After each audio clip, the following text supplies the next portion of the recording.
Để từng ngócគ្នាណាមានអារម្មណ៍ដូចខ្ញុំហើយធ្លាប់គិតដូចខ្ញុំអត់អឺពេលខ្លះតែងតែគិត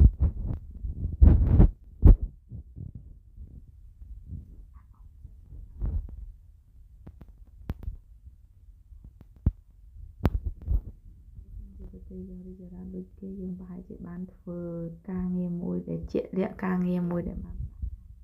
ចំណាយដល់ច្រើន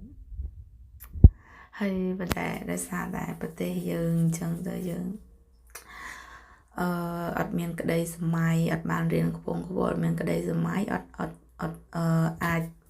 មានក្តីសម័យចង់ធ្វើធំចង់អីហើយបើសិនជានៅប្រទេសយើងបើសិនជាប្រទេសយើងរីកចម្រើនដោយប្រទេសគេប្រហែលជាយើងអាចនៅក្នុងស្រុករកការងារធ្វើស្រួលហើយនិយាយភាសាខ្មែរហូបម្ហូបខ្មែរ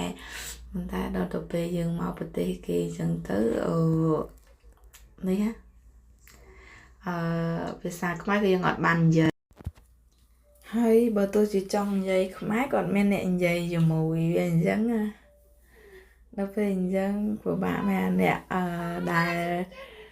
មកស្រុកគេតែបានយល់អារម្មណ៍មួយនេះបើសិនជាអ្នកនៅខ្មែរប្រហែលជាអត់យល់និយាយទៅមកស្រុកគេត្រូវទំនៀមទម្លាប់ខ្លួនយើងឲ្យដូចហើយមកហូបក៏យើងអត់ឆ្ងាញ់យ៉ាងណាអត់ចេះហូបយ៉ាងណាក៏យើងត្រូវតែហូបមកហូបរបស់គេធ្វើមកយើងមកស្រុកគេយើងប្រទេសយើងវិញអញ្ចឹងហើយយើងបាននៅស្រុកយើងនិយាយទៅមានអារម្មណ៍ថាស្ដាយខ្លាំងមែនទែន